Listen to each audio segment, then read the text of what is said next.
Alors bonjour et bonsoir à chacun et à chacune, hein. Bienvenue dans notre débrief.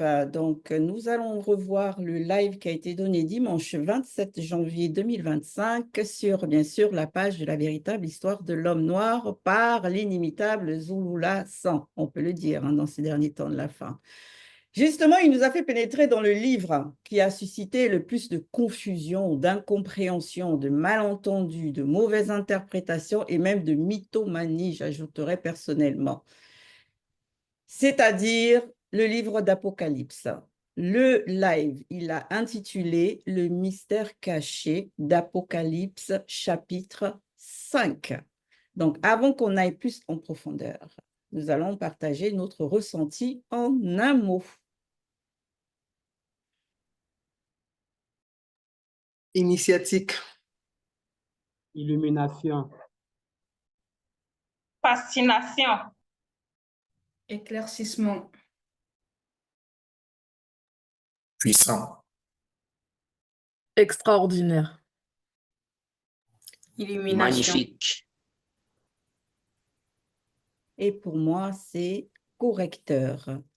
Donc, on va s'arrêter bien sûr toujours jusqu'à la phase d'introduction parce que comme on dit, il faut toujours repartir dans, on va dire, ce que nous connaissons, ou du moins ce qu'on nous a transmis en étant dans le visible de la chute. Et nous allons bien sûr partager ce que nous avons ressenti dans cette phase d'introduction. Merci, Geketi. Oui, par rapport à l'introduction, je voudrais déjà aborder le titre, et en fait le livre même, Apocalypse, parce que Zulu Lassan est revenu là-dessus. Et il y a une fausse idée, il y a une fausse idée qui est véhiculée vraiment par rapport à ce mot-là. Et ce n'est pas ce mot-là seul. Il y en a tellement comme ça, où, c'est-à-dire lorsque la conscience collective prend, on garde, n'est-ce pas, cette fausseté. Et même aujourd'hui, j'ai vu encore un autre titre là, par rapport à ce qui se passe au niveau de, je pense, c'est Rennes ou bien quelque part là, où il y a, comment on appelle, l'inondation. Donc, on met apocalyptique. Donc, en fait, cette idée-là, c'est resté et Zulu Lassan là, c'est-à-dire a corrigé cela. Et c'est vraiment important déjà pour comprendre ce qui est à l'intérieur. Donc, Apocalypse, ce n'est pas catastrophe, ce n'est pas destruction, c'est juste la révélation. Merci. Je vais appuyer te dire, Damien, parce qu'effectivement, j'ai voulu savoir pourquoi les gens pensent que apocalypse, c'est forcément synonyme de catastrophe. Puisque on sait que dans le français, il y a des racines grecques, latines, et ça vient du grec. En tout cas, voilà, les racines sont grecques, et ça vient du mot apocalypsis, nom grec signifiant action de révéler. Donc, en fait, c'est de nos jours, ils se sont attribués ce terme-là, apocalypse, parce que selon eux, il faut le coller avec ce qui est écrit dans les Bibles classiques. Et donc, c'est eux qui ont donné cette signification-là, apocalypse. À aucun moment de base, ce mot-là voulait dire catastrophe ou bien fin du monde. Maintenant, quand on regarde dans les définitions de Larousse, etc., des dictionnaires de notre époque, on trouve fin du monde. Que apocalypse, ça veut dire fin du monde. Ce que ça veut dire, c'est la destruction, le chaos, catastrophe. Et donc, on voit clairement que c'est encore une manipulation, comme tu l'as bien souligné, pour amener les gens à être dans une sorte de crainte par rapport à ce mot-là. Ouais. Moi, personnellement, déjà, ce que j'ai retenu, c'est que pour pouvoir, bien sûr, avoir accès à des révélations, ce n'est pas dans ton corps physique que tu peux l'avoir, ce n'est ni par les rêves, ni par des songes, mais c'est par la vision, c'est-à-dire la voir par les yeux de ton esprit. Et là, on ne parle pas de l'âme, hein, parce qu'on sait que l'âme, c'est un corps aussi spirituel. On parle vraiment de l'esprit, c'est-à-dire dans l'un des trois êtres, le premier en l'occurrence. Mais du coup, on comprend, hein, vous savez, quand quelqu'un est limité, quand quelqu'un ne connaît pas son esprit, c'est même pas qu'il a une existence au niveau de l'esprit, il confond l'âme et son esprit, ben, c'est ce qui fait qu'aujourd'hui, il nous amène des interprétations ou des titres comme l'Apocalypse. Parce que pour vraiment avoir accès à ces révélations-là, c'est que par l'esprit. Et qui aujourd'hui, ou du moins depuis la chute et la disparition des initiés, sait c'est quoi l'esprit, connaît son esprit véritablement. Vous voyez? Et là, aujourd'hui, il y en a plein là qui vont venir nous interpréter, nous expliquer l'Apocalypse, hein. Alors que même déjà leur entité spirituelle, leur identité, je devrais dire, ils ne la connaissent même pas. Ils vont s'appeler prophètes, bishop, etc., etc. Des titres qui n'existent même pas au niveau du spirituel, quoi. Oui, à ta suite, Gengeti, nous comprenons avec l'initiation de Zulu Lassan que pour parler des choses spirituelles, des révélations spirituelles, il faut des mots spirituels, un langage spirituel. Et nous comprenons également que Zulu Lassan nous a fait comprendre que la révélation, Apocalypse, comme ceux-là disent, Apocalypse, c'est la révélation des actions, des mystères cachés. Et ce qui nous fait comprendre aussi que ces traducteurs de Bible classique en hébreu et grec ne pouvaient pénétrer les profondeurs de ces révélations car n'ayant pas eux-mêmes l'ADN incompatible pour pouvoir pénétrer les mystères cachés de la parole de vérité. Donc, c'est encore une interpellation pour nous et pour ceux qui ne sont pas dans la vérité.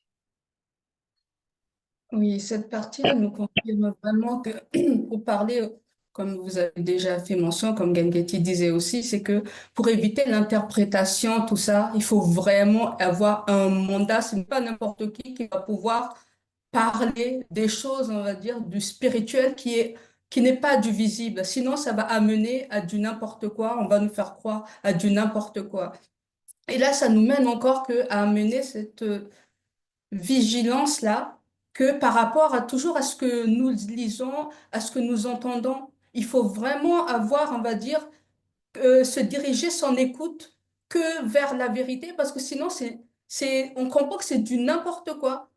Et là, dans cette partie-là, il faut vraiment avoir ce mandat-là. Ce n'est pas n'importe qui, comme Zulu Lasson nous le dit souvent, qui va se lever maintenant à parler de choses spirituelles. Donc, c'est ce qui a retenu aussi mon attention dans cette partie-là. Oui, Camilla, c'est vraiment du n'importe quoi. Au fait, ces biblistes, ils ont eu le temps de marquer les faiblesses, les ignorances dans les œuvres. Mais ils auraient dû tout simplement se taire parce que quand tu n'as pas la révélation, on se tait, c'est mieux. Déjà, dans les propres Bibles, c'est écrit que la chair et le sang ne peuvent hériter du royaume des cieux. Pourquoi? Parce que ce sont des esprits qui sont dans le royaume des cieux. Et ici, on voit quand même que Jean était en esprit. Et étant en esprit, comment il a pu couler les larmes? Vous voyez des hérésies? Donc, dans son esprit, il y a aussi ses yeux qui coulent des larmes. Ça, c'est une aberration. Et certains vont venir pour dire que oui, il n'y a que 101 ou bien 101 erreurs ou contradictions dans les Bibles actuelles classiques. Mais ceci, on voit même que toute la Bible actuelle classique au complet, là, il n'y a pas quelque chose de bien dedans, hein, sincèrement. Oui, justement, Vicky, dans la suite de ce que tu dis.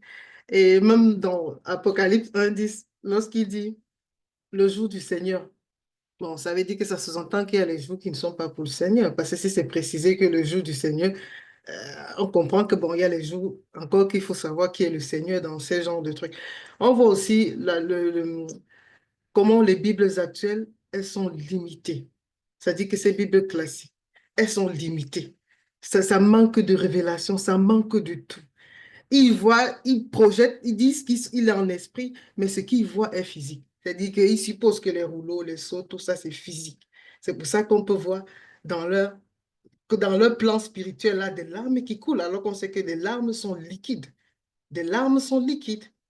C'est encore la limite, en fait. Ça prouve encore que les Bibles actuelles, elles sont fausses. C'est-à-dire que rien n'est bon là-dedans. Tout ça, c'est des hérésies, en fait. Merci, Loris. Donc, il y a quelque chose qui m'a vraiment encore marqué dans l'introduction quand Zoula a parlé de Apocalypse chapitre 5, du verset 1 à 4. Moi, je ne vais pas phraser. On dit que c'est, on a bien, là, j'étais bien mentionné que c'est de façon spirituelle que la Kisabe a fait son voyage. Il dit, il a vu un rouleau avec 7 seaux. Il a vu un ange qui est digne d'ouvrir le rouleau et d'en briser les seaux. Après, dans le verset un peu plus loin, on dit, mais personne dans le ciel ni sur la terre ne pouvait ouvrir le rouleau. Et je me suis demandé, mais quand on lit là, est-ce que l'ange même qui a accompagné la Kisabé ne pouvait pas se rendre compte que ces deux informations contradictoires? Parce que là, on sait que l'ange, quand on parle de l'ange, il est dans le ciel. Et maintenant, lui-même encore, la Kisabé, dans la même vision, il voit que personne ne peut effectivement interpréter ce qui est dans le rouleau. Et les rédacteurs des Bibles, là, ils se sont trompés seulement ou bien ils ne voyaient pas eux-mêmes comment c'est aussi flagrant. Comme tout à l'heure aussi, voilà, tu as mentionné Loris et Abike aussi par rapport aux larmes.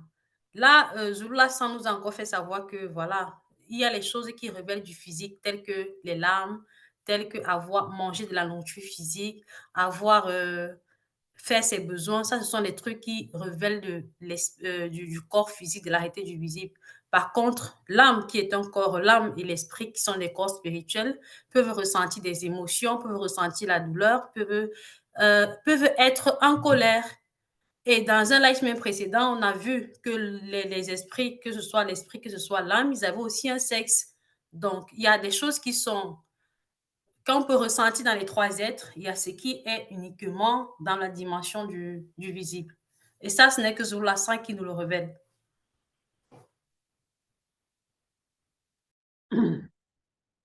Pour ma part, déjà, cette introduction nous montre vraiment à quel point les religions dites révélées sont déroutantes. Parce que je me rappelle quand j'étais encore dans la foi chrétienne, avant de connaître la vérité que Zulu Lassan nous apporte, déjà moi je voyais le livre d'Apocalypse comme un livre qui me fascinait tellement de par ses révélations, mais qui en même temps m'apportait aussi une certaine peur, une certaine inquiétude, parce que moi, quand je voyais l'Apocalypse, c'était la fin du monde, quoi. Des choses qui vont arriver et tout. Mais ici, avec Zulu Lassan, on comprend que déjà, comme vous l'avez dit, le thème Apocalypse n'a rien à voir avec destruction, chaos, mais juste révélation. Et on le voit ici dans Apocalypse 1, où le fameux Jean, selon la littérature classique, nous parle de son voyage initiatique et en esprit. Mais c'est bien dommage parce que ce Jean-là, il nous montre ses limites en fait, parce que l'esprit en fait n'est pas censé se tromper. Et en plus, il est un, comment dire, il est un disciple, il est un apôtre. Et un apôtre est censé être animé par l'Esprit Saint. Et eux-mêmes le disent dans leur religion, ils disent qu'ils ont l'Esprit Saint. Mais si tu as l'Esprit Saint, que l'Esprit Saint t'anime, comment tu peux te tromper? Dans la vérité, il n'y a pas de contradiction. Comme l'a dit Loris, il dit, il fut ravi au jour du Seigneur. Si le Seigneur a un jour, à qui appartient notre jour? Et il dit qu'il a pleuré. Mais c'est vraiment drôle.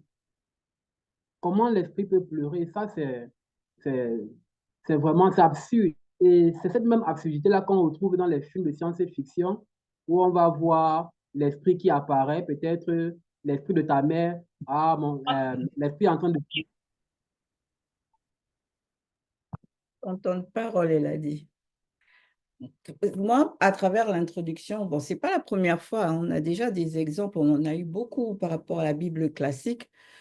Là, on voit vraiment, hein, on comprend que la spiritualité, pour tous ceux qui sont non initiés, là, blancs et sans mêlés, qui ne connaissent pas le verbe, ça tourne et ça repose sur la dimension du visible, non visible et physique, c'est-à-dire au niveau de l'âme et du physique, de leur corps physique. C'est tout, hein. Tout pour eux, la spiritualité, quand ils parlent de spiritualité, c'est ça. C'est pour ça qu'aujourd'hui, on va voir des personnes qui sont, par exemple, dans les traditionalistes et autres, et même les religieux qui disent qu'ils sont spirituels, qui parlent des esprits et tout ça. Leurs esprits, là, sont toujours attachés à tout ce qu'ils connaissent dans leur environnement ou alors par rapport à leurs expériences qu'ils ont eues au cours de leur existence dans le physique. Dans les traditionnels, ils vont te dire, oh, ça, c'est l'esprit de tel, l'esprit de tel. Quand l'esprit là vient, il boit, il fume, il a faim, des choses, mais tu te dis, mais donc l'autre côté là-bas, il a le temps, la cigarette le manque, la bière lui manque, tout ceci, le tarot, les choses comme ça lui manquent, au point où il faut organiser des rites pour leur faire manger, pour leur donner à boire. Et même au niveau des religions, on va voir certains qui vont aller, oh, la statue de Jésus a pleuré, la statue de Marie a pleuré. Déjà une statue. Mais pour eux, ce sont les larmes de Marie. Esprit, hein, parce que Marie n'est plus. Donc, ce sont ces larmes qui vont couler à travers sa statuette qui est inanimée. Non, mais ils vont dans des raisonnements, c'est quand même aberrant, c'est vraiment aberrant. On a vraiment l'impression que soit ils manquent des neurones intellectuels, soit ils sont lobotomisés, quoi, parce que à un moment donné, même l'enfant sait que la poupée, quand elle pleure, là, il sait que c'est des fausses larmes. Mais vous, des adultes, une statuette pleure, vous dites non, c'est l'esprit de... On peut ajouter? Oui. Ok.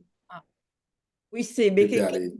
qui a parlé en premier. Je vais aller dans ton sens, Gengeti, parce qu'il y en a qui vont penser que si c'est possible en fait de pleurer spirituellement, ils vont penser qu'on peut couler les larmes, parce qu'ils vont faire le parallèle, par exemple, quand on dort, qu'on rêve, qu'on pleure. Par exemple, moi, ça m'est déjà arrivé, hein, surtout quand j'étais plus jeune, c'était quelque chose, je trouvais que c'était effrayant.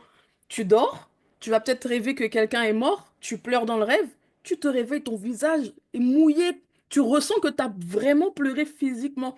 Et il y a des gens qui vont penser que ça, là, c'est que c'était spirituel, que c'était en esprit, que tu pleures en fait, alors que on sait qu'il y a trois dimensions.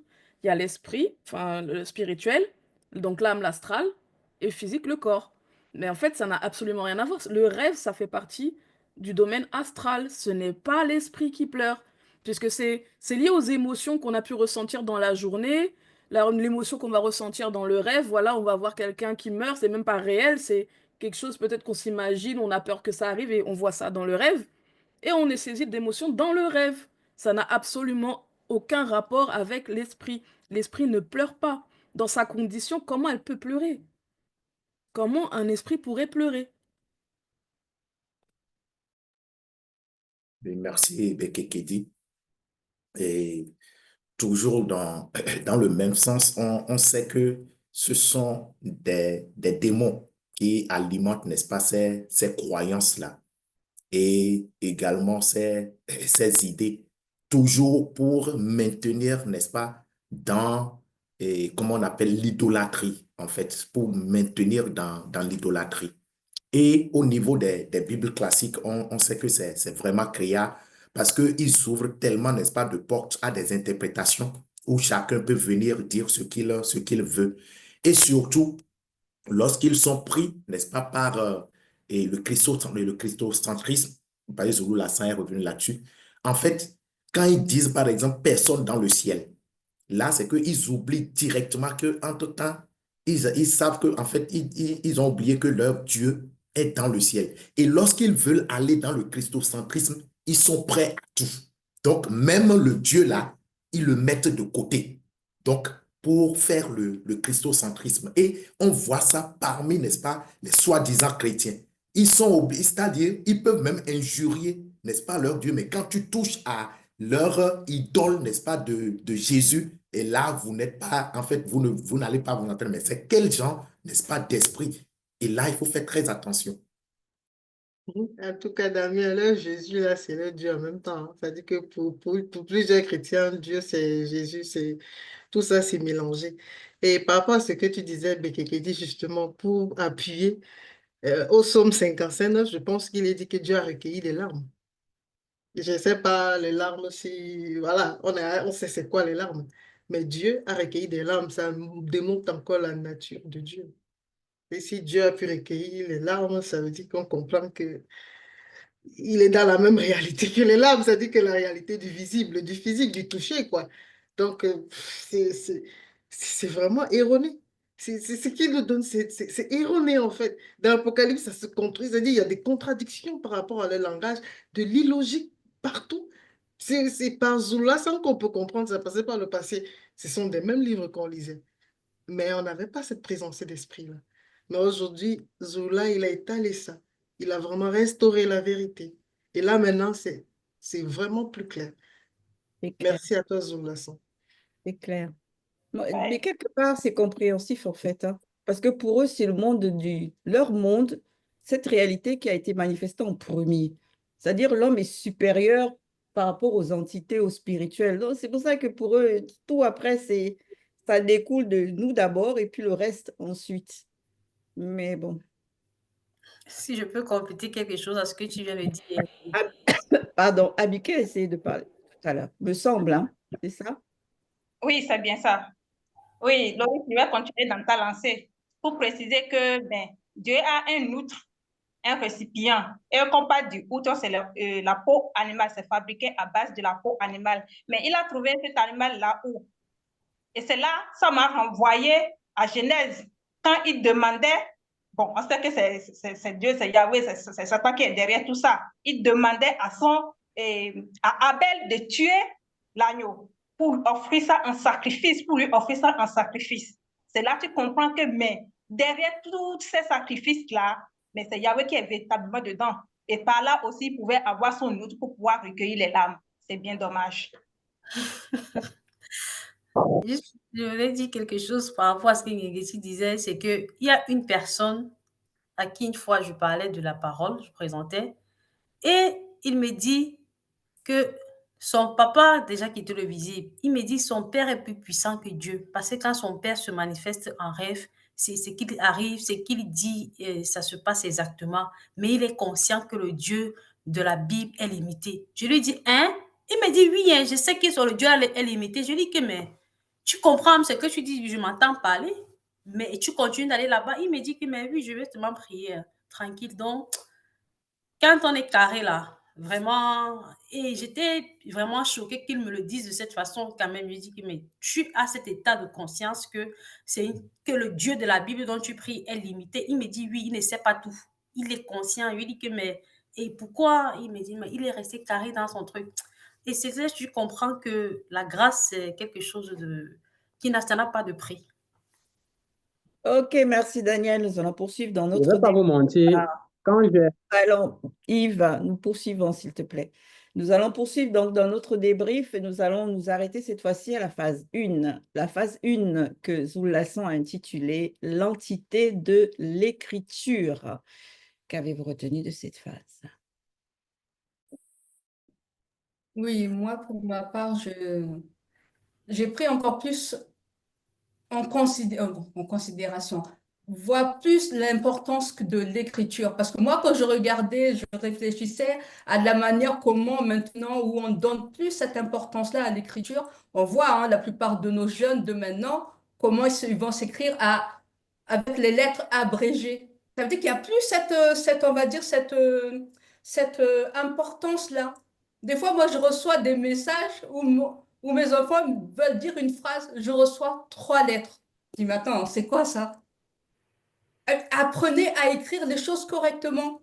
Et donc là, à travers ça, ça montre encore que non, en fait, la manière comment c'est montré maintenant, on ne donne plus cette importance-là. Les jeunes, la plupart des jeunes, ben, il y a cette paresse qui se manifeste parce que écrire pour eux, des fois, c'est lent. Donc, c'est mieux de mettre en abrégé tout ça. Et donc, moi, à travers la phase là que Lasson nous a montré, premièrement, moi, je me suis dit, en fait, l'écriture, lorsque nous écrivons, il faut vraiment donner de l'importance à cela. Parce qu'on nous apprend hein, que même quand on transmet quelque chose, il manque même pas de virgule, ni d'accent, tout ça, tout est important parce qu'il y a une entité derrière. Et par rapport à cela, moi, premièrement, je me suis arrêtée sur cette partie-là parce que j'ai constaté comment maintenant les jeunes, ils ne donnent plus cette importance-là. Merci, Camilla. Donc, c'est Zulu Lasson Zulu Lasson qui, dans sa réalité, est là pour restaurer la vérité sur tous les plans. Et on sait que la restaurer, c'est rétablir dans son état ancien ou sa forme première en respectant l'état initial. Donc, selon la vérité, on sait qu'aujourd'hui, Kela Kisabi est issu de la race originelle et c'est une personne, c'est en noir et son véritable, et ce n'est pas Jean son nom comme dans les Bibles classiques. On nous dit il est sorti de son corps et il est sorti de son corps et est entré dans son propre esprit. Là, on parle de, ça a été bien dit. Et cette précision n'existe nulle part dans les Bibles. Personne ne pouvait nous apporter ce genre de précision si n'était Zouroula San.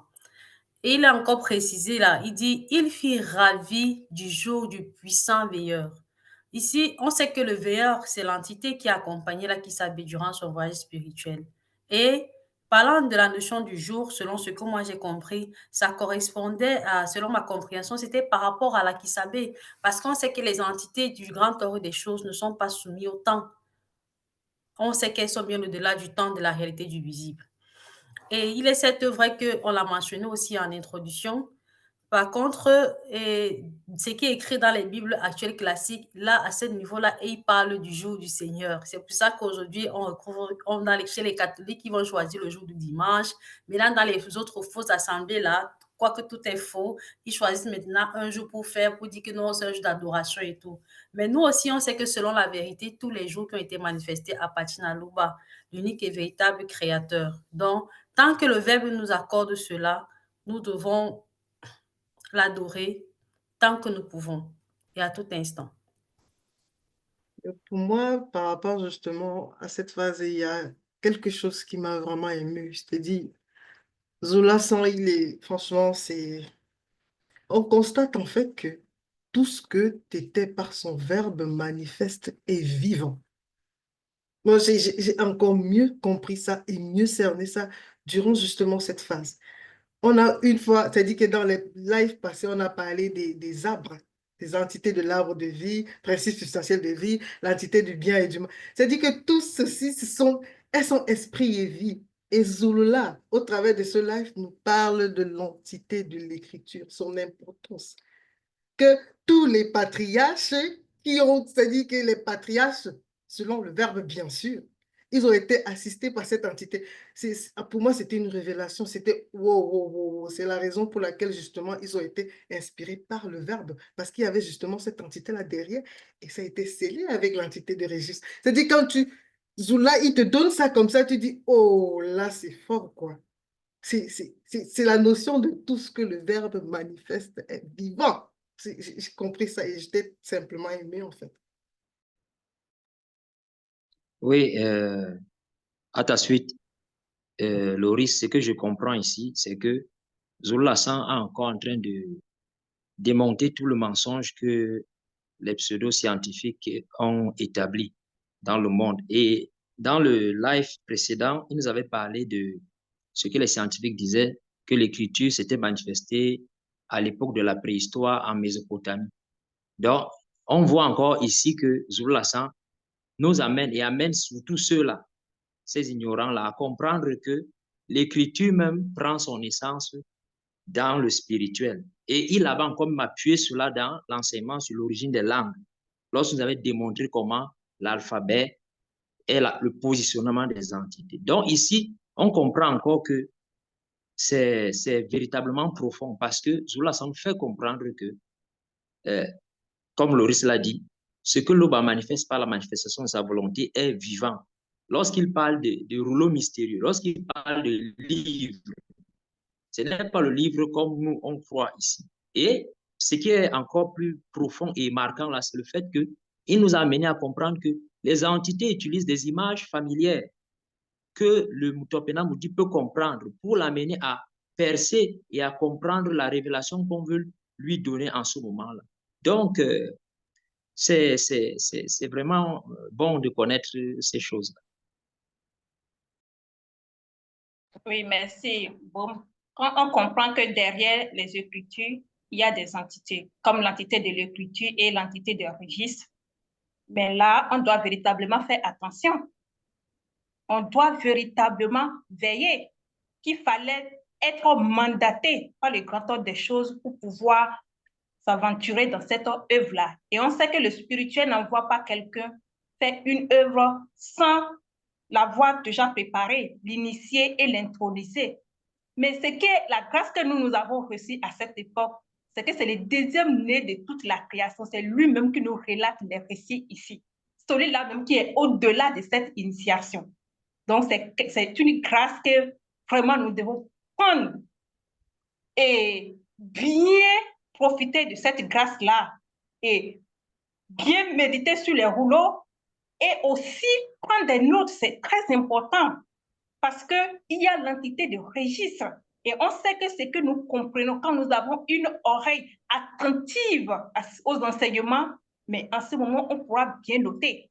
Et quand on note, on garde également. Donc, c'est vraiment une initiation très, très importante pour nous ici, à ce que désormais, quand nous écoutons les enseignements, il faut une disposition bien déterminée et très importante. En fait, là, Zulu Si ça... tu permets, Bekekedi, juste apporter une rectification par rapport à ce que Boum a dit. Tu as dit que dans le live sur précédent, il n'a pas parlé en fait de l'alphabet en lui-même, hein. Il a juste dit que ce sont des symboles de lettres et de chiffres. Il représente des lettres et des chiffres parce qu'il n'y a pas que l'alphabet comme système d'écriture. Donc, il n'a pas donné cet exemple précisément quoi, dans le live. Mais bon, nous, on le comprend de cette manière. D'accord, merci. Oui, allez, Gengheti. Merci pour la précision. Moi, ce que je voulais toucher, c'est que vraiment, là, Zulu Hassan nous a donné une grande initiation par rapport, en fait, à notre façon de lire. Parce que, à l'école, on nous apprend, par exemple, que les majuscules, c'est pour les noms propres. Donc, en gros, les prénoms, les noms, voilà, de certaines célébrités ou pour certaines notions. Et très, très peu de notions, hein, ils vont mettre des majuscules. Par exemple, quand c'est une marque, ils vont mettre une majuscule, etc. Mais en vrai, ça n'a pas de valeur spirituelle. Ça, c'est vu juste histoire de marquer une sorte de différence entre les noms communs, ce qu'ils appellent noms communs et noms propres. Là, quand on lit le livre mystérieux, Zulasan nous fait prendre conscience que les majuscules, les minuscules, en fait, ça nous ouvre la compréhension véritablement de ce qu'on est en train de lire. C'est, c'est pas stylistique, c'est pas un style, c'est pas ça. Ça rend vivant ce qu'on est en train de lire. En fait, c'est lourd, c'est profond, comment je pourrais même expliquer ça? C'est, c'est, c'est une autre façon de concevoir les mots, les langages, de pénétrer en profondeur les définitions, les explications. Parce que des fois, on va se dire, mais pourquoi il y a une majuscule là pour tel mot et là, il n'y a pas? Et en fait, si on fait attention à la manière dont c'est relaté sur le support, ben, on est guidé en fait. On est vraiment guidé. C'est vraiment une initiation très très poussée. Donc c'est encore un déferlement d'intelligence qu'on reçoit par rapport à l'entité de l'écriture. Des écritures. Non, de l'écriture, pardon. Oui. C'est vrai, je poursuis dans ton sens. C'est vrai que ça aide beaucoup dans la compréhension et l'exactitude surtout du message qui veut être véhiculé. C'est comme quand on regarde la télé. S'il n'y a pas le son, tu vas juste voir, si tu ne sais pas lire sur les lèvres, tu vas juste voir des personnes s'animer et tout ça, mais tu ne vas pas savoir ce qui se passe véritablement. Alors que dans la spiritualité, justement, non seulement il y a le son, il y a tout ce qu'il faut pour que tu puisses bien pénétrer la scène et qu'elle te marque. Parce que c'est ça l'objectif du spirituel. C'est que quand il communique, c'est pour vraiment marquer nos trois êtres. Pour que quand on part de là, il n'y ait pas un seul de nos êtres qui va dire « Ah, il a dit quoi encore? Ah, j'avais vu quoi encore ?» Non, c'est-à-dire que tout reste imprégné dans tes trois êtres. D'où l'importance vraiment de leur mode de communication. Ils vont toujours s'adapter en fonction de ton niveau intellectuel, en fonction de ce que tu connais et de ce que tu sais dans ta vie du physique, d'où tu viens. Et une fois maintenant un esprit pour te faire pénétrer le message, ils vont utiliser justement des images, des formes et des symboles qui te sont familiers en fonction, bien sûr, de ton degré d'intelligence. Je vais dire ça comme ça. Ainsi, pas d'interprétation, pas de confusion. Et quand il cite un nom, il donne le nom de quelque chose, ça n'a rien à voir avec ce que l'on connaît dans le physique. Les gens vont dire les anciens des jours où les anciens sont des vieux. Mais non, la mort, la notion de la mort n'existe pas dans la spiritualité, dans le grand ordre des choses. Si tu vieillis, c'est que tu meurs à petit feu. Tes cellules meurent progressivement avec le temps. Ça n'existe pas là-bas, la mort. C'est que par rapport au visible de la chute. Donc, quand on entend vieillard ou ancien des jours, ça n'a rien à voir avec le papy là, qui est là assis et puis qu'on dit soi-disant qu'il est sage parce qu'il a la barbe grise. Oui, Moi, je merci. vais pour... Oui, tu peux aller d'abord, Yves. Merci, Damien. Je vais poursuivre dans la lancée de Kekeji et Ngengechi. Moi aussi, dans cette phase, pour un premier point, ce que je vais dire, c'est que je réalise vraiment à travers les lives de Zulu Lassan que la manière dont nous plantons les choses est très importante. Et avec le spirituel, on peut véritablement pénétrer la notion même de spiritualité. Parce que avec les religions, on doit toujours présenter tout de manière physique. Par exemple, quand il a parlé des trônes, de l'entité de l'écriture, des registres, et ici, on comprend qu'en fait, toutes ces entités-là sont vivantes. Or, avec les religions, par exemple, chez les témoins de Jéhovah, ils vont dessiner on va dire peut-être les anciens, ils vont dessiner 24 vieillards assis sur 24 trônes. Et on a grandi avec on a grandi avec cette vision-là, croyant être dans la vérité, mais aujourd'hui, on découvre toute autre chose. En fait, la manière dont vraiment on présente les choses peut changer radicalement ta perception. C'est ce qu'on comprend ici. D'où l'intérêt vraiment d'être dans la spiritualité authentique. Parce que si déjà ce qu'on te présente n'est pas, ça veut dire que tout ce en quoi tu crois ou tu as cru, en fait, tes fondements, tout ça là, c'est du néant. Donc toute ta foi est basée sur du faux. C'est ce que moi je comprends déjà ici pour un premier. Oui, merci. Merci, Yves. Oui, la révélation que Zulu Lassan nous donne par rapport à l'entité de l'écriture et permet encore de comprendre et pourquoi, n'est-ce pas, ces biblistes et d'autres personnes qui vont vouloir, n'est-ce pas, toucher à l'histoire, n'est-ce pas, de l'homme noir sont toujours dans la confusion parce que, en fait, l'entité de l'écriture ne leur permettra pas, n'est-ce pas, de pénétrer ce qui est écrit. Et ça, on le comprend. Donc, d'un autre côté encore, on comprend, en fait, pourquoi en fait, lorsque nous sommes dans la vérité, quand on lit, n'est-ce pas, les Écritures, on sent cette vie qui est derrière. Et nous-mêmes, on est conscient de cela. Donc, c'est une révélation parce que on se posait des questions aussi par rapport à l'Akisabé, mais avec tout ce qu'il va recevoir là-bas, comment arriver, n'est-ce pas, dans le physique, il va et faire pour. Donc, Zulu Lassan nous révèle cela parce que les initiés ne sont pas seuls, donc ils sont accompagnés par, n'est-ce pas, les entités du grand ordre des choses. Merci. Oui. Une chose aussi que j'ai beaucoup appréciée dans cette phase 2, là, phase 1, pardon, c'est quand il nous révèle que Joe Kisabé, quand il a revêtu le symbole de l'agneau qui a vaincu, il est allé lui prendre ce livre qui était, on va dire, tagué d'interdit, de non, personne ne peut toucher, personne n'est digne de regarder. Il est allé le prendre de la main de cette entité-là. Et là, je me dis, mince, encore une fois, on nous révèle mais une facette de Joe Kisabé qui vraiment nous symbolise et représente la toute divine, comme je dirais entre guillemets divine, mais puissance qui est supérieure même à ce que cette entité-là, qui avait ce livre-là, avait. J'ai trouvé que c'était mais vraiment fort. Et je me suis dit, mais ok, on sait que Joe Kisabé, quand il s'est manifesté dans le visible, c'était justement pour vaincre la mort.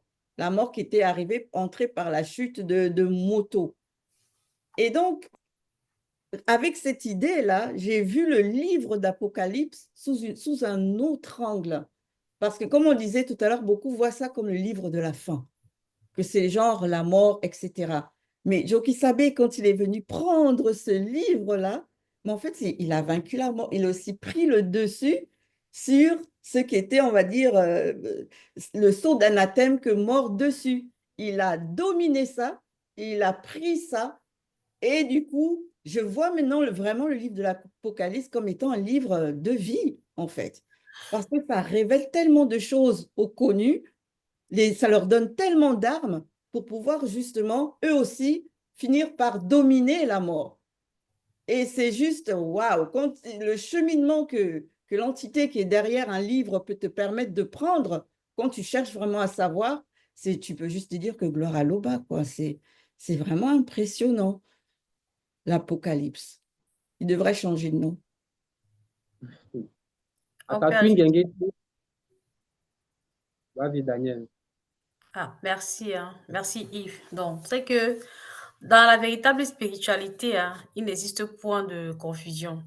Et là, qui savait toujours dans son voyage astral, spirituel autant pour moi, il a vu, il nous révèle que personne dans l'astral, ni sur la terre et ni sous la terre, parce que ça c'est propre dans le livre mystérieux, n'est digne de recevoir directement l'écriture des entités, n'est digne de recevoir l'initiation et l'intronisation, autant pour moi, de l'entité de l'écriture et l'entité des registres.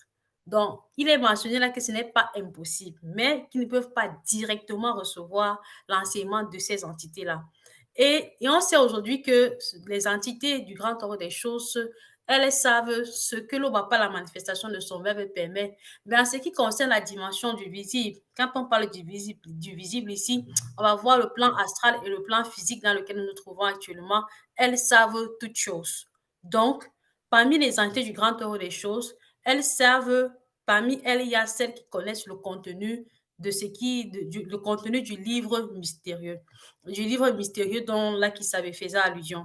Donc, ça n'a rien à voir avec la Bible classique qui nous dit que personne dans le ciel ni dans la terre ne peut pouvoir, ne peut pouvoir ouvrir le rouleau là. Donc, quand tu écoutes la précision qui est dans le livre mystérieux, c'est agréable à entendre parce qu'il y a une précision, une cohérence inexplicable et irréprochable. Juste une chose, Daniel, que tu as oublié de mentionner, c'est quand tu as dit que le plan astral, ça fait partie du visible. C'est vrai, mais c'est le visible non visible. Du moins, c'est le non visible du visible. Sinon, après, les gens ils vont croire que l'astral aussi, on peut voir comme on voit dans le physique, quoi. Non, c'est deux choses différentes. Merci. Toujours dans la continuité de Daniel, parlant de... Moi, je suis aussi vraiment intrigué par... Bon, pas intrigué, je suis vraiment... c'est pas le mot.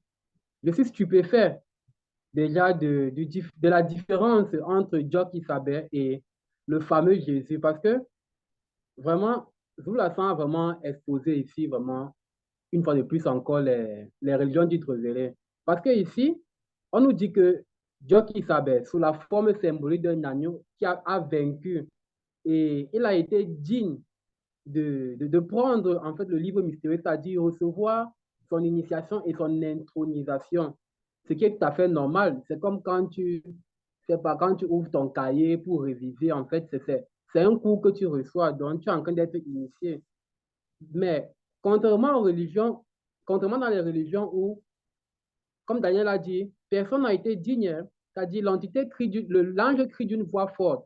Si au moins on avait dit Dieu cria d'une voix forte, on pouvait comprendre que Dieu s'est exclu en fait et il s'adresse aux autres. Mais c'est l'entité qui crie. Il dit qui est digne. Et là, on dit personne, ni dans le ciel. Bon, on peut comprendre que, bon, oui, Jésus n'est pas digne parce qu'il a dit personne n'est bon. Ce n'est que Dieu seul. Donc, il n'est pas bon, il n'est pas digne. Mais Dieu alors, même Dieu n'est pas digne. Waouh! Ça, c'est vraiment une très grande confusion. Mais ici, avec la spiritualité, on voit que non, c'est pas ça en fait. Et autre chose aussi qui me tracasse, c'est que dans leur Bible, ils disent que l'agneau a porté le péché du monde. Or, dans Matthieu 15, 24, on dit il est venu uniquement pour les siens, pas pour le monde. Donc, tellement de confusion, c'est vraiment dommage pour les religions. C'est que Oui, moi, moi, je... Vas-y, Carmela. Merci, Becky Kedi. Oui, moi, ce qui a aussi attiré mon attention lorsque Lasson avait fait mention que la Kisabé va voir un livre, mais par-delà le livre, il va voir les entités. Et moi, je me suis dit, ça a été un rappel pour moi, parce que c'est quelque chose, des fois, quand moi-même, des fois, dans la marche, où j'y pense pas forcément. Derrière chaque chose, il y a un esprit. Lasson nous a tellement répété ça. Et maintenant, quand je l'ai ramené à nous, ici, maintenant, je me suis dit, oui. En fait, il faut pas oublier ça, là. Derrière chaque chose, soit ça peut être des bons esprits, soit ça peut être des esprits, mais qui est de l'autre côté. Des fois, dans notre réalité, il y a des circonstances ou des choses comme ça qui se manifestent, des sentiments. Ça m'a rappelé que ce que Jules Lasson nous a souvent dit et tout, de analyser ce que nous voyons, de discerner ce que nous voyons et de ne pas agir comme ça. Dès qu'on voit, on agit comme ça, mais vraiment prendre le temps de discerner et d'analyser. Et ça, cette partie-là, quand il avait dit cette phrase-là, moi, ça m'a rappelé que cette vigilance-là à appliquer lors de notre marche. Voilà aussi ce que j'ai retenu dans cette partie-là. Oui, en fait, ça rejoint un peu ce que je voulais dire aussi, ce que tu as dit, la Carmela. C'est vraiment de faire attention à ce qui se passe derrière. Parce que Zoulasso nous a donné un passage dans 1 Samuel chapitre 16, donc Dina, Ewo chapitre 16, versets 6 à 9, où ça nous relate l'histoire du roi Nyongi, donc Saül dans les Bibles classiques, donc pour le faux nom. Et au moment où il devient roi, où il doit devenir roi, Dina on va dire, va lui donner des recommandations devant le peuple, va lui rappeler les ordonnances avec Kalatambale, donc le livre de la vérité. Et c'est sous le regard perçant de l'entité de l'écriture. Waouh! Franchement, on voit c'est vraiment spirituel. C'est pas comme on a pu nous montrer dans les Bibles classiques où on sentait vraiment que c'était plat, linéaire. Les histoires, c'est juste des histoires, quoi. C'est pas, on ressent absolument rien. Tandis que là, il y a une, euh, une organisation, c'est tellement fluide, c'est tellement, dans le spirituel, c'est extraordinaire. Je ne saurais pas comment mettre les mots véritablement dessus, mais chaque action, chaque parole, chaque moment, chaque événement dans l'histoire de nos patriarches et matriarches, ça s'est fait sous la supervision d'entités qu'on ne soupçonne pas, en fait. On ne soupçonne pas vraiment qu'il y ait autant d'entités. Et il y a des myriades et des myriades d'entités. Donc là, on est en train de parler, il y a des choses qui se passent. Non, mais c'est on n'est pas seul. Des fois, on peut dire qu'on se sent seul, mais en fait, véritablement, c'est pas le cas, quoi. C'est vraiment particulier. Ouais, c'est aussi Oui, une des raisons pour laquelle les Laurie, pasteurs c'est qui à disent, Mickey de parler. ah, ok, merci beaucoup. Exactement. Et je continue un peu d'abord dans ta lancée de quelqu'un dit. Déjà, moi, je vois tout ce qui est en train de se passer ici comme un rituel. Et ce rituel également, quand il a pris le cas de Dina, c'est aussi un rituel lorsque Nyongi devait devenir un roi. Mais il a pris, on s'est précisé que il a recopié les lois par rapport aux droits du roi de façon fidèle. Parce qu'il était bien sûr assisté, comme tu viens de le mentionner, Bekekedi. Donc, dans ma méditation, j'ai dit, waouh, vu qu'il a pris tout son temps en étant guidé pour recopier ces droits-là. Et s'il arrivait maintenant que le peuple ne mettait pas en pratique ces lois-là, qu'est-ce qui va aller arriver? Et franchement, ça m'a transporté. J'ai dit, waouh, on doit vraiment faire attention. Regardez comment un homme spirituel a pris le temps en étant guidé pour dicter les lois selon le verbe et que nous, on va négliger, mais c'est très dangereux. Et ici aussi, quand je continue même avec John Kisabé ici, parce qu'il y avait en même temps les bâtons, les anciens, ce sont les entités, hein, ou ceux-là. Maintenant, il y avait également Weya et autres. Donc, on voit également que c'est un rituel qui est en train d'être fait ici. Ceci étant pour dire quoi? Que dans la spiritualité, il n'y a pas d'amusement. Tout ce qui se fait, c'est vraiment pour un but précis. Et à cela seulement, nous devons manifester la crainte du respect qui est dû à l'Oba. Très important. Et c'est pas le cas, c'est pas ce que les faux pasteurs font de nos jours, c'est-à-dire ces charlatans qui s'autoproclament. Dieu m'a dit, le Saint-Esprit m'a mis à cœur. En ce moment, on suppose que c'est quel genre d'entité qui les assistait. Bon, on sait que ce sont les démons parce que franchement, même pas les démons, c'est leur propre imagination, leur propre conscience, parce qu'ils veulent détourner, ils veulent se faire de l'argent. Mais ici, c'est clair, ça dit qu'il y a un avertissement. Ça dit que si tu ne respectes pas ces lois-là, il y a le châtiment qui subit. C'est-à-dire, on ne prend pas le peuple et on prend, c'est-à-dire, on fait du punching ball avec. C'est pas ça. C'est-à-dire que si tu veux tes trucs, c'est-à-dire, si tu veux ton intérêt derrière, fais gaffe. Parce que ça, la sentence, elle est énorme. Et on nous dit clairement ici que les patriarches ont été assistés par cette entité-là, l'entité de l'écriture et l'entité des registres. C'est pour ça qu'il est dit qu'on n'a pas le droit de retirer un iota ou bien un issue, la barre de T, là, c'est-à-dire, c'est interdit de retirer parce que c'est comme ça, c'est écrit, c'est ce qui est vrai. Et ça, il faut le respecter. C'est pour ça qu'il faut retourner dans la source. Kalata Jimsi, Kalata Mbale. Parce que ce sont des supports originaux. Ce qui n'a jamais été, c'est la vérité authentique. C'est sur celle-là qu'on doit se référer, en fait. Oui, pour poursuivre, Loris, sur ce que tu viens de toucher, qui est très, très, très, très important par rapport à tous ceux qui suivent encore les pseudo-pasteurs et autres là, dans les traditions et autres, c'est que là, dans ce verset qu'a touché Abiké, on dit bien qu'il a recopié les droits et devoirs du roi. Et il a lu ça devant tout le peuple. Puis il a déposé ça dans le sanctuaire. C'est-à-dire que c'était toujours accessible. Ça veut dire que tout ce que le roi devait faire, le peuple aussi savait. Tout ce que le roi aussi était interdit de faire, le peuple aussi savait. Alors que dans les églises, là, généralement, on va juste vous dire des choses, on ne va pas vous expliquer le pourquoi, on ne va pas vous dire où vous pouvez aller vérifier que c'est comme ça que ça doit se passer. Vous devez juste accepter et puis dire Amen. Et puis c'est tout, et vous exécutez. Comme ça. Alors que là, dans la spiritualité, qui est aussi transmise dans le visible, physique, on voit que faut toujours avoir cette capacité de vérifier et que la personne doit agir dans son état conscient. Il doit savoir le pourquoi du comment des choses. Oui.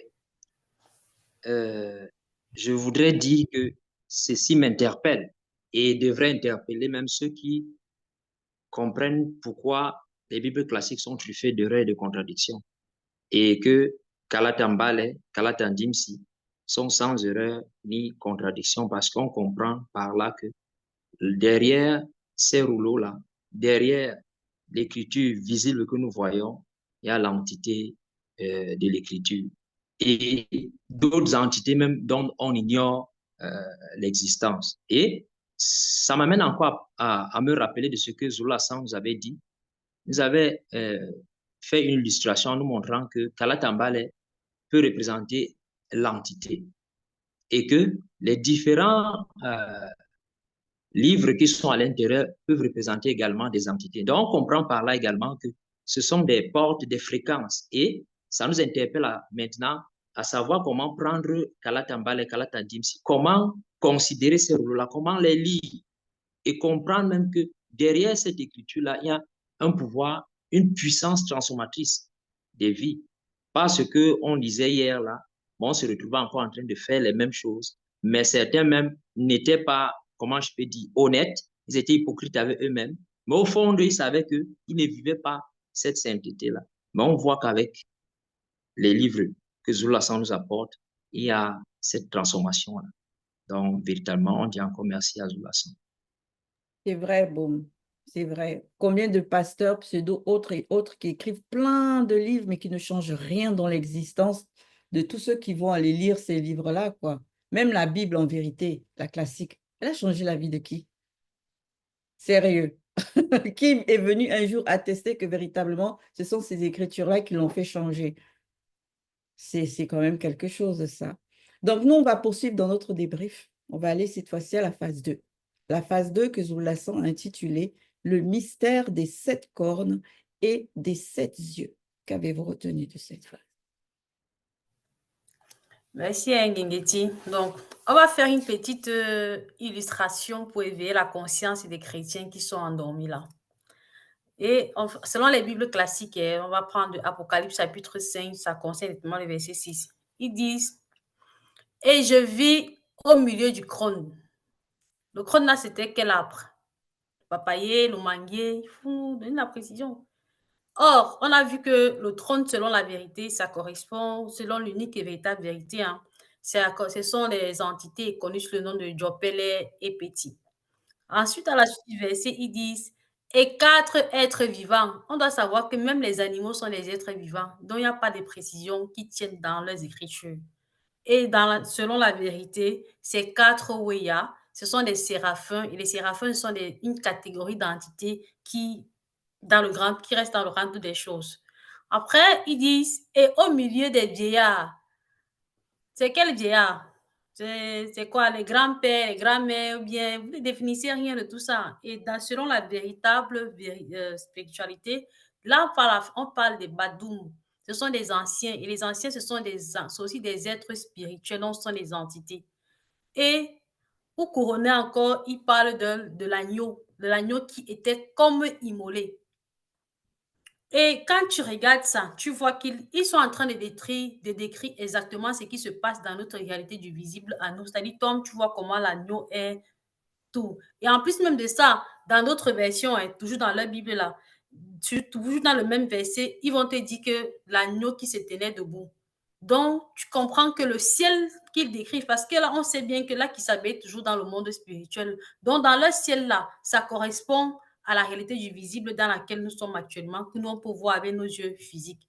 Et selon la vérité, on a dit qu'il s'agit de l'image symbolique, entre parenthèses, représentative de l'agneau, avec A majuscule. Pardon? Merci. Voilà.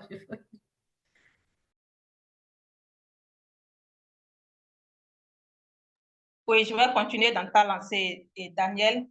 Franchement, à un moment donné, c'est que ils ont failli m'énerver, hein, les rédacteurs de Bible actuelle classique, là.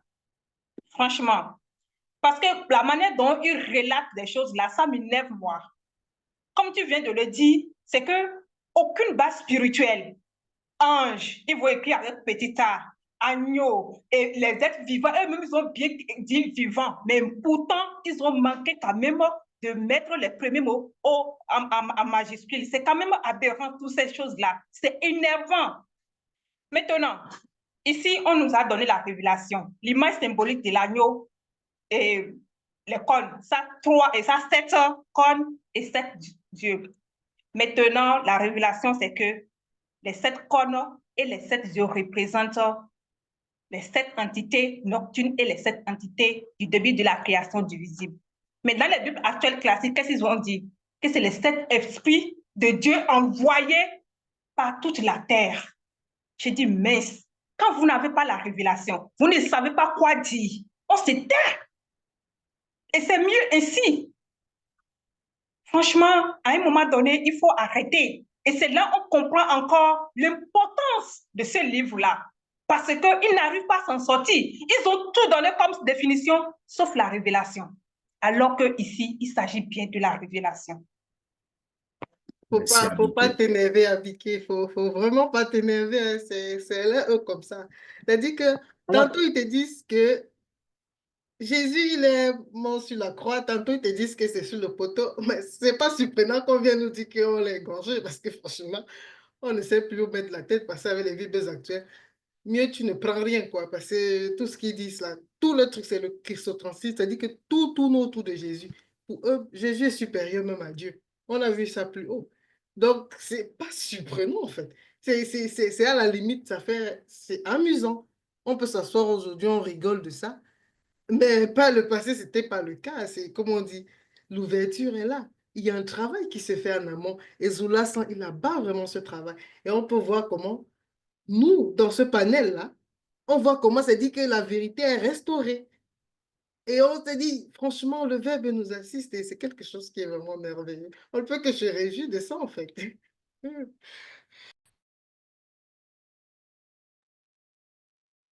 Oui,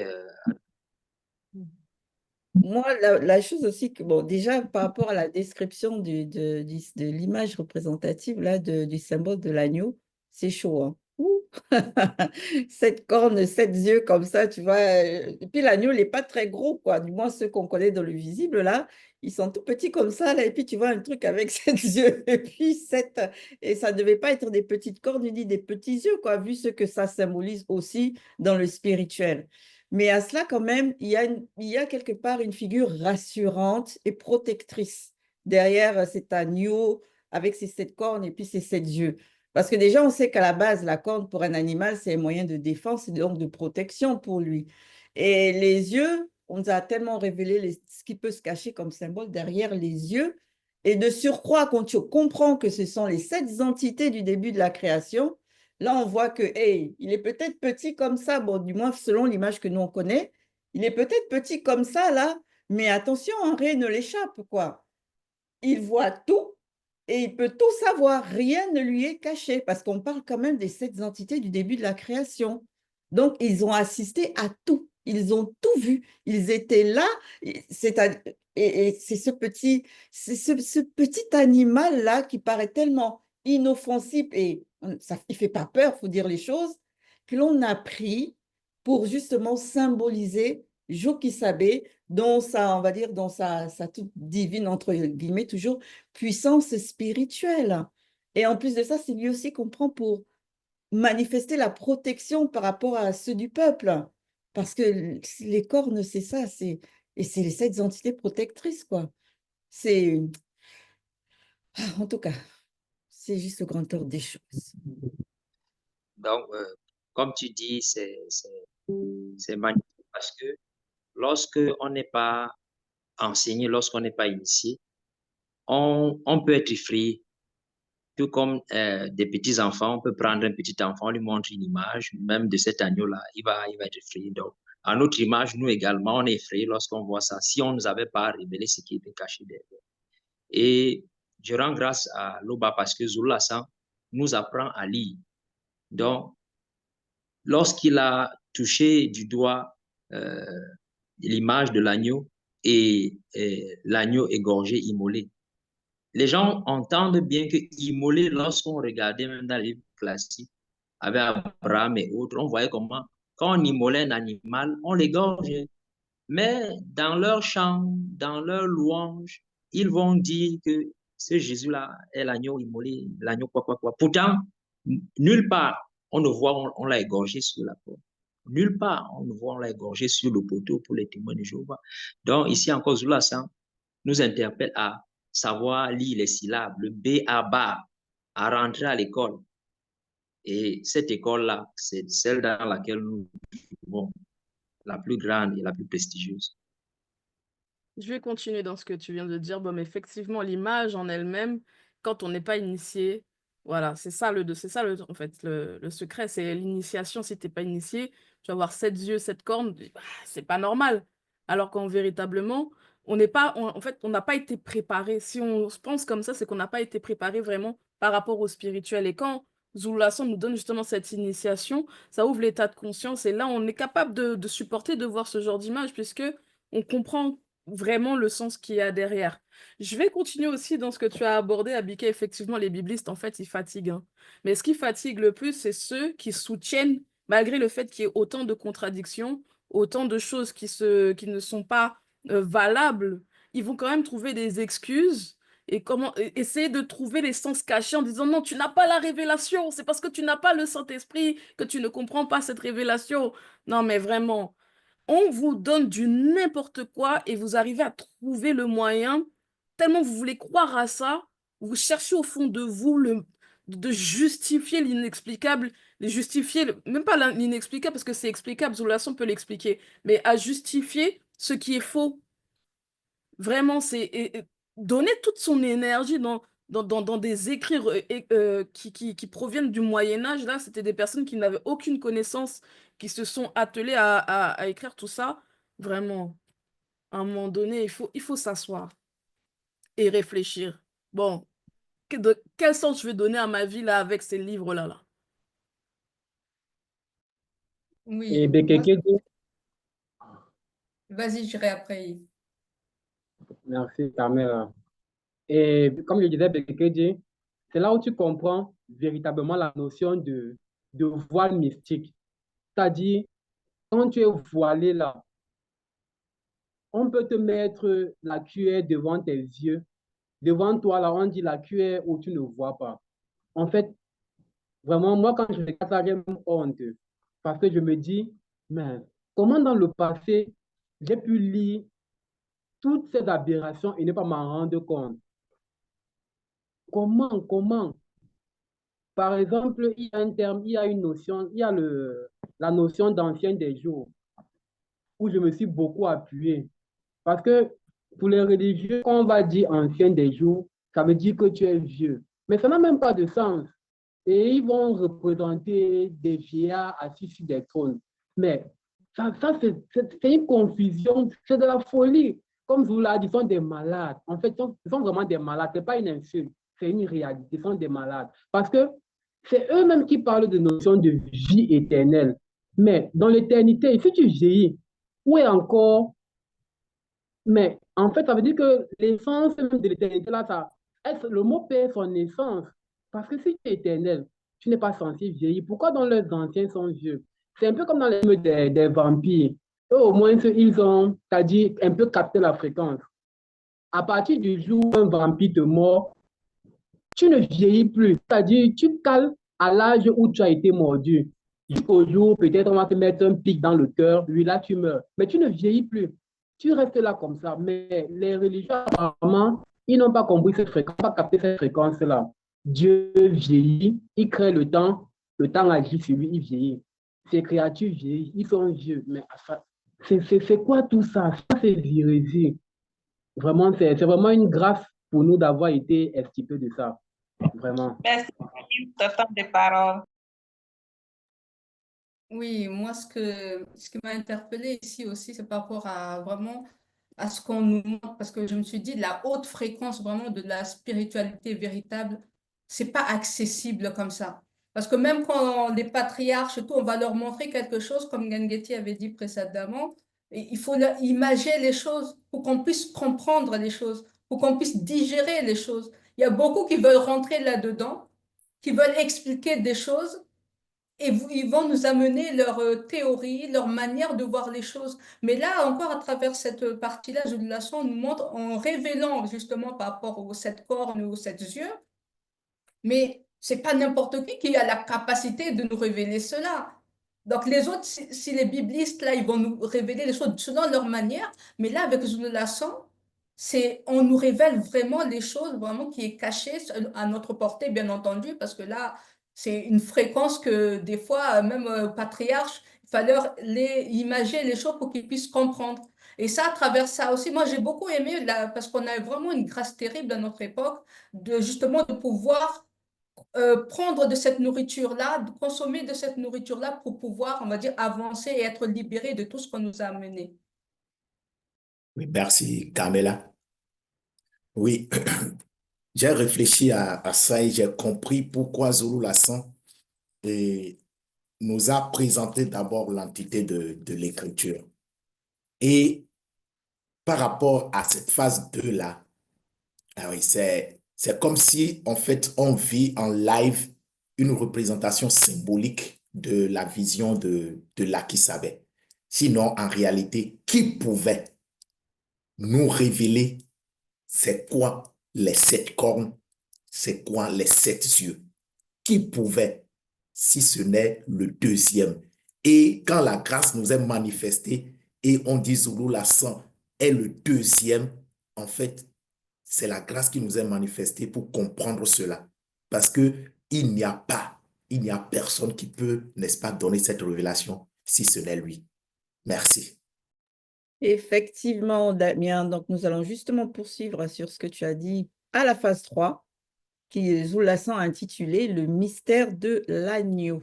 Qu'avez-vous retenu de cette phase? Moi, ce que j'ai retenu dans cette phase, premièrement, c'est ce que Zulu Lasson nous a donné de discerner lorsqu'on a parlé de l'agneau qui a été égorgé au commencement dans Bébotedi. J'ai compris que si cet agneau a été manifesté, ça veut dire que dans le spirituel également, il y a des êtres qui ont cette compatibilité-là, comme on a vu avec les entités à phase douce et le taureau. Donc, Ici, Zulasan nous amène encore à comprendre que rien n'est fait au hasard. En prenant cette image de l'agneau, Joki Sabe vient restaurer quelque chose qui avait été, et peut dire, endommagé, à savoir cet agneau innocent qui avait été égorgé, et passant par d'abord le salut en le sauvant et en rétablissant ce qui a été endommagé, comme j'ai dit. Oui. Moi aussi, j'ai rebondi sur justement ce symbole du premier animal innocent, là. Waouh! J'ai dit waouh! J'ai dit, mais on peut nous aimer autant et nous, on n'en est même pas conscient que nous sommes que des ingrats, en fait, en vérité, hein. Faut dire les choses telles qu'elles sont. Mais on peut être aimé de cette manière parce que sincèrement, il a endossé cette image symbolique-là. En endossant ça, moi tout de suite aussi, je nous ai vus, nous, tous les descendants de ces non-initiés-là qui ont, bon, on va dire, qui ont subi aussi cette modification à cause du péché sans en être les initiateurs. Parce que nous sommes que les enfants, les progénitures à l'origine là-bas. C'est aussi Satan le Mundi Mabobé qui a orchestré tout ça, qui a fait que la mort s'est introduite dans notre dimension et dans notre réalité et que ça a impacté jusqu'à nos ADN et nos constitutions physiques. Et même pour certains, malheureusement, ça va même toucher jusqu'au spirituel par rapport à la mort, bien sûr. Et en prenant ce symbole de l'agneau, il se met en gros à notre place. Nous aussi, les victimes, on va dire, collatérales de ce qui s'est passé il y a de cela des millénaires, des milliards et des milliards d'années. Et du coup, sommes vus, pardon, exactement comme cet agneau-là aussi, innocent, qui a été tué à cause de Satan, le Mundi Mabobé.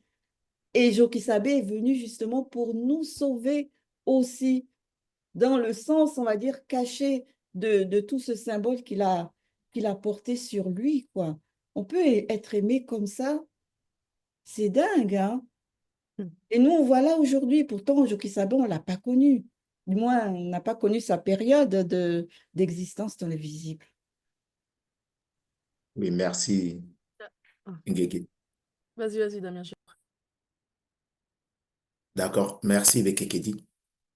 Oui, le symbole que j'ai retenu aussi, en fait, c'est le symbole du pardon. Et ça, en fait, c'est merveilleux, c'est merveilleux. Donc, le symbole du pardon. Et Zulu Lassan a précisé que cet agneau primordial, il a pardonné. Donc, il ne s'est pas vengé. Et on sait que Joki savait, en fait, c'est lui qui manifeste le pardon. Et là, j'ai compris encore, c'est-à-dire l'intervention de notre patriarche, Laki Sabe, qui aussi, par révélation de Zulu Lassan, ça veut dire pardonner. En fait, c'est ce que tu disais tout à l'heure, Ngengeti. Quand on regarde la hauteur, la profondeur encore de cet amour-là, c'est vraiment merveilleux. Moi, ce qui me touche particulièrement, c'est que quand j'avais lu dans les Bibles classiques ce passage-là de Abel qui tue l'animal, ça m'a pas ému, hein. Je vous dis sincèrement, ça m'a pas ému parce que la manière dont c'est relaté, c'est comme si c'était normal. C'est que c'est un animal, ben, il meurt, quoi. On l'égorge et ça n'avait pas d'impact. Mais là, avec toute l'initiation qu'on a reçue hein, depuis qu'on suit les vidéos, les lives de Zulu Lassan, là, même avec juste cette phase, on comprend que l'agneau, euh, c'est pas juste un agneau comme on pouvait le concevoir, comme ça, qu'il n'avait pas le droit, qu'il n'a pas droit à la justice, qu'il n'avait pas d'importance en soi. En fait, non, c'est super lourd ce qu'il y a derrière, ça ouvre encore la conscience que il faut considérer la façon dont on va lire. Ça peut nous amener à avoir un état de conscience qui est complètement faux. Puisque comme je vous l'ai dit, moi, ça m'avait rien fait. Je me suis juste dit, c'est un animal. Alors que non. Là, on voit qu'il y avait des entités qui se sont manifestées, qu'il avait le pouvoir de demander la vengeance, il pouvait, mais il n'a pas demandé ça. Il n'a pas réclamé vengeance. Donc c'est... Non, Zoula, merci beaucoup, vraiment. Ouais, c'est vraiment pas anodin ce qu'on écoute généralement quand les gens disent il vient là comme un agneau alors que c'est un loup déguisé. Mais pourquoi ils ont toujours pris le mot agneau? Ça veut dire qu'il y a tout ceci derrière ça. Maintenant, par rapport au travers de ce live que je comprends justement l'importance. Et lorsque Zoula précise encore que il est mort, il n'a pas demandé vengeance. Alors que nous, on se connaît un peu. Ah non, il va me justifier, je réclame justice. Un peu, hein, même parfois pour des choses vraiment minimes qu'on peut passer dessus. Mais l'agneau, waouh. Il n'a pas réclamé vengeance. C'est-à-dire que la manifestation du pardon, elle est profonde en fait. C'est quelque chose de lourd. Ce n'est pas simplement je te pardonne et c'est tout en fait. C'est quelque chose de profond. Et Zoula, il a détaillé ça. Et même dans ce détail-là, j'ai l'impression de ne pas vraiment totalement comprendre. Parce que c'est lourd en fait. Il faut être vraiment disposé pour pouvoir vraiment recevoir cela en fait. Le pardon, la repentance en fait. Et c'est pas anodin pourquoi Jockey Sabel a justement pris cette image symbolique-là pour représenter. Waouh, c'est simplement magnifique en fait. Merci Zoula. Merci, Loris. Moi, ce que je retiens dans cette dernière phrase, ce que je Vas-y. retiens dans... Merci, Gangetti. Oh, c'est pas possible. Et Néo. Bon, vas-y, Carmela, en attendant. Merci, Galgati. Oui, ce que moi j'ai retenu en plus de ce que vous avez déjà dit, c'est lorsque Zulason avait fait mention justement que Djangwane, il avait l'habitude de voir Jockey Sabé. Mais là, à ce moment précis, ses yeux spirituels s'ouvrirent. Donc moi, je me suis dit, ah oui, en fait, tout, tout est dans l'ordre avec le verbe de l'Oba. Ça veut dire que tout est déjà placé, est déjà mis en place. Il y a un temps connu pour chaque chose. Ça m'a rappelé c'est ce que la sonde nous dit souvent. En fait, il y a un temps connu pour chaque chose. Même nous-mêmes, dans notre marche, ça manifeste cette patience. Moi, je me suis dit, ça m'a rappelé ça, la patience, là, qu'il ne faut pas se précipiter dans chaque chose, mais tout est déjà calculé. Et là, je la sens à travers ce que John Guané disait et tout, c'est qu'il l'a vu plusieurs fois, mais à un moment bien précis, c'est là que les choses, en fait, qui ont déjà été prévues vont se manifester.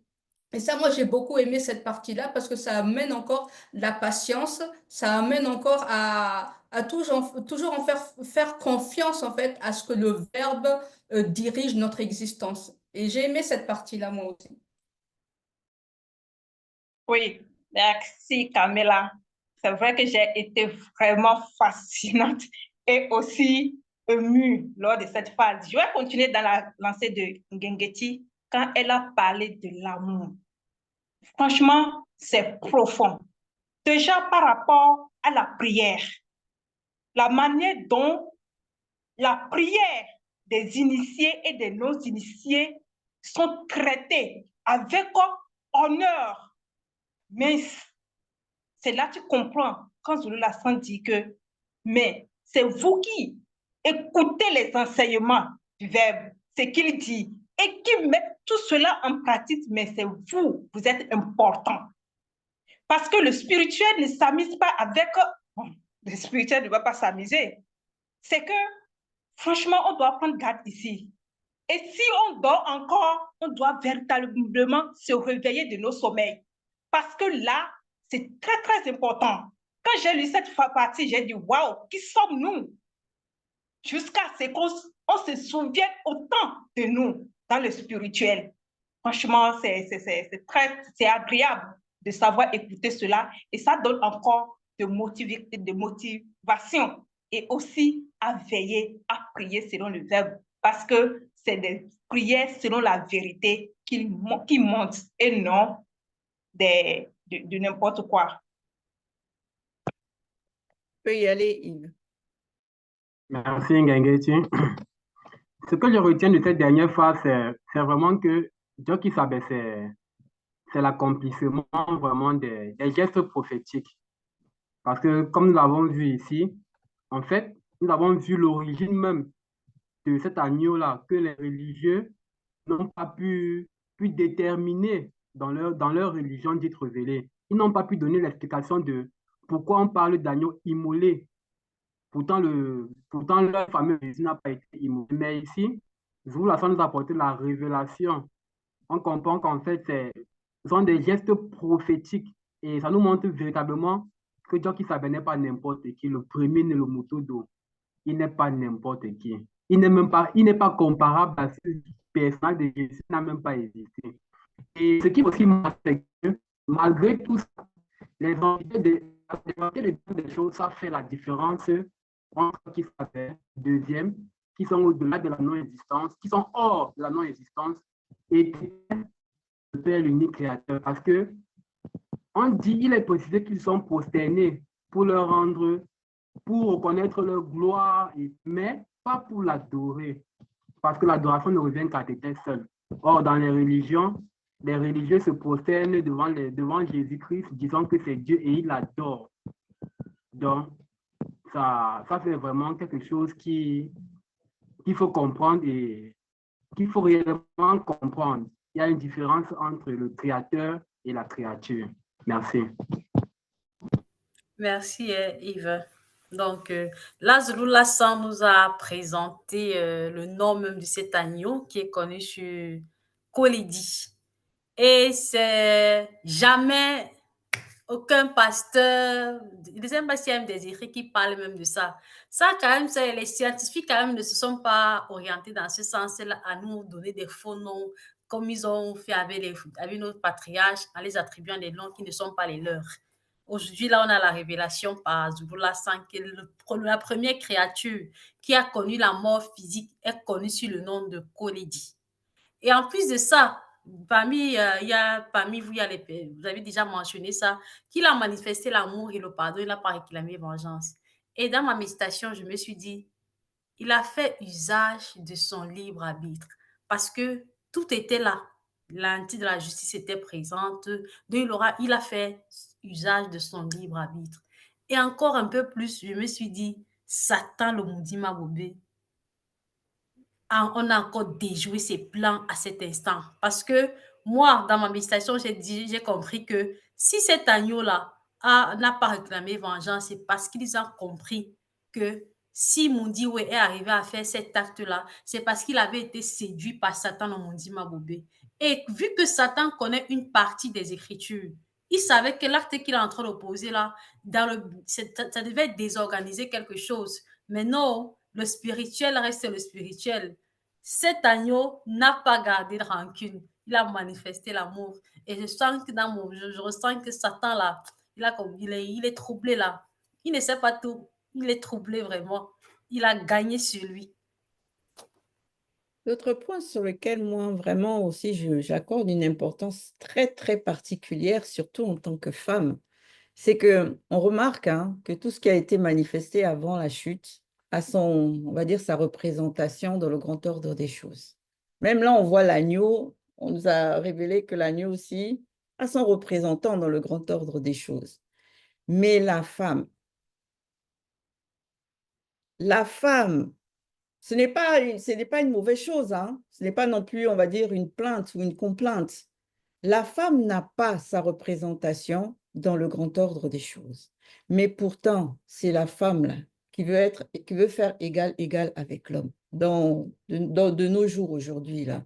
C'est cette femme-là qui veut aussi arriver à vouloir dominer sur l'homme, alors qu'elle n'a même pas son représentant dans le grand ordre des choses. Il n'y a pas d'entité femme.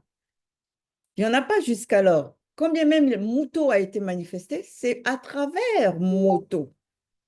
C'est lui qui a fait en sorte que la femme soit dans le visible, mais elle n'est pas encore dans le spirituel. Donc, à un moment donné, il est vraiment important que la femme sache aussi rester à sa place. Il y a un ordre dans la création. Ça ne veut pas dire qu'on doit être soumise ou qu'on doit permettre que certains hommes vont vouloir nous piétiner ou nous mépriser. Non, mais la femme, normalement, qui est soumise au Verbe, doit savoir qu'elle doit, on va dire, son existence à l'homme, à Moto. Si on est là, c'est par Moto. Sinon, on n'aurait jamais été là, vu qu'ils étaient censés faire que leurs enfants connu. C'est-à-dire, s'il n'y avait pas eu la chute, nous, notre réalité, elle n'aurait même pas existé. On ne serait même pas là devant Zoom en train de parler à l'heure actuelle. Donc, il est vraiment important hein, que la femme prenne conscience de ça, que c'est parce que Moto a aimé Moto que nous sommes là aujourd'hui. Donc, on doit savoir considérer cette considération et ce respect, cet amour-là que Moto a manifesté à Moto et le rendre bien. C'est vraiment important. Égal avec l'homme, c'est une abomination. Dominer l'homme, c'est une abomination.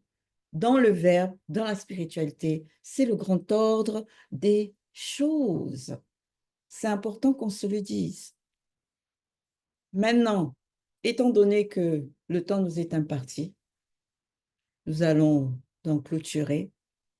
Le fin mot de toute cette histoire-là, c'est que vraiment qu'il faut qu'on prenne conscience, surtout ceux du peuple noir, de sacrifice, entre guillemets, par amour qu'a fait Djoki Sabé pour le peuple.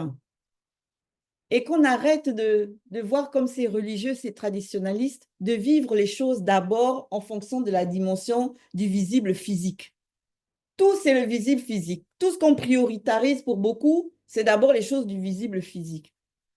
Alors que, comme souvent Zoula l'aimait le dire dans certaines de ses vidéos, c'est que si le spirituel décide, ou l'entité qui est en charge de l'oxygène décide de dire que, pape, j'arrête d'alimenter tout le monde là, on va tomber comme des mouches. On va tomber, il n'y a rien dans ce visible physique là qui pourra faire quoi que ce soit pour nous, quoi. On va juste tomber comme des mouches.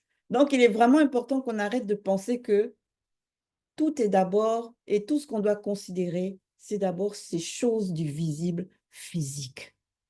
C'est vraiment important, hein, parce que trop sont trop ancrés dans ça, dans le visible physique.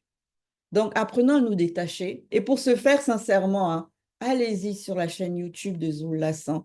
Allez-y sur les différentes pages de Facebook, La véritable histoire de l'homme noir, Authentic Truth pour les personnes qui parlent d'autres langues.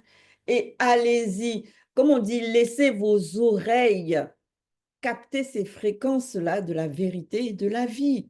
Et vous allez voir la différence hein, qu'il y a entre suivre la Bible classique, suivre les religions et véritablement suivre ce que le Verbe va permettre que selon ton entendement, tu puisses comprendre.